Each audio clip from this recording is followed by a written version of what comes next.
आज बात करते हैं एक ऐसे साम्राज्य की जिसने 300 से भी ज्यादा सालों तक भारतीय उपमहाद्वीप की तकदीर, उसकी किस्मत लिखी।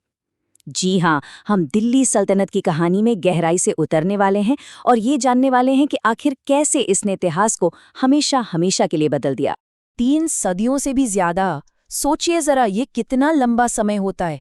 इस पूरे दौरान सिर्फ एक ही ताकत थी जिसने उत्तर के पहाड़ों से लेकर दक्षिण के पठार तक इतने बड़े, इतने विशाल भूभाग पर राज किया।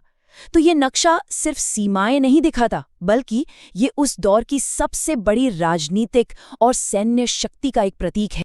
तो सवाल ये उठता है कि ये दिल्ली सल्तनत आखिर थी क्या, और बिखरे हुए राज्यों के बीच से इतनी बड़ी ताकत पैदा कैसे हो गई। चलिए मिलकर इस पहेली को सुलझाते हैं। तो सबसे पहले हमें उस दौर में चलना होगा जब दिल्ली कोई बहुत बड़ी शक्ति नहीं थी, और ये देखना होगा कि कैसे इस शहर ने धीरे धीरे खुद को इतिहास के बिल्कुल सेंटर में लाकर खड़ा कर दिया। देखिए, सल्तनत के आने से पहले ये पूरा इलाका, ये कई छोटे छोटे राज्यों का एक जाल सा था जो लगातार एक दूसरे से सत्ता के लिए लड़ते रहते थे। अब इस राजनीतिक बिखराव के कारण किसी एक ताकतवर केंद्र का तो सवाल ही पैदा नहीं होता था। तो दिल्ली सल्तनत एक तरह से इसी बिखराव का जवाब थी। ये कोई एक राजा नहीं था, बल्कि एक के बाद एक आए 5 राजवंशों का पूरे 300 साल लंबा शासन था। और इन सबका केंद्र, इन सबका पावर सेंटर था एक शहर जिसने भारत का भविष्य तय किया, दिल्ली। किसी भी साम्राज्य के पीछे लोग होते हैं, है ना? तो चलिए अब उन सुल्तानों की बात करते हैं जिन्होंने इस विशाल सल्तनत की नींव रखी, इसे मजबूत किया और फिर पीढ़ी दर पीढ़ी इसे आगे बढ़ाया। तो कहानी की शुरुआत होती है इसके संस्थापकों से, जैसे कुतुब उद्दीन ऐबक, जिन्होंने 1206 में पहले राजवंश यानी मामलुक वंश की नींव डाली और दिल्ली को अपनी शक्ति का केंद्र बनाया। फिर वो सुल्तान आए जिन्होंने इस नई सल्तनत को, आप कह सकते हैं, स्थिरता दी। इल्तुतमिश जैसे शासकों ने विद्रोहों को दबाया और एडमिनिस्ट्रेशन को, यानी प्रशासन को, व्यवस्थित किया, और इसी से साम्राज्य की जड़ें काफी गहरी होती चली गई। और फिर सिलसिला चलता रहा, पीढ़ी दर पीढ़ी उत्तराधिकारी आते गए।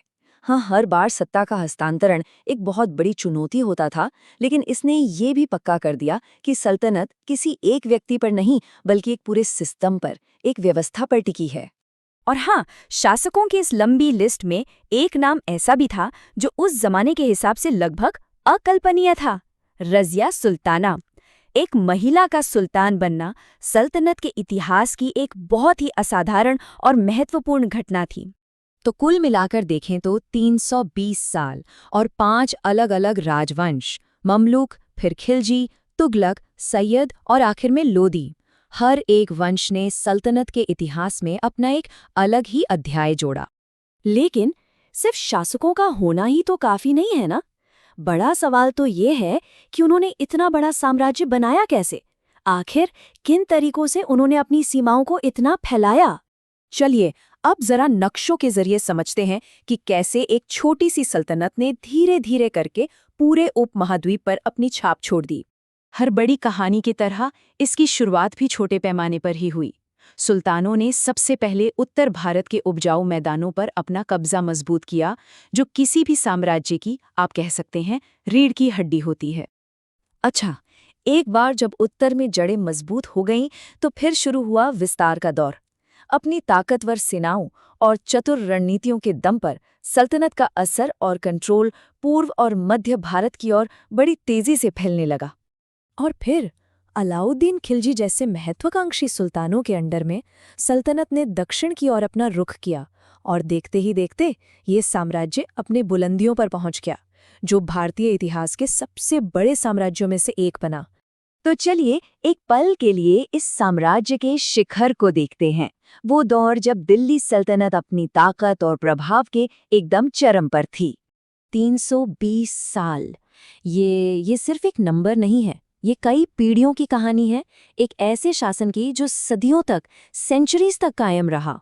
इसको ऐसे समझिए, 3 शताब्दियों से भी ज्यादा समय तक अगर इस उपमहाद्वीप में कोई भी बड़ा राजनीतिक या सैन्य फैसला होना होता था, तो उसकी धुरी, उसका सेंटर दिल्ली सल्तनत ही होती थी।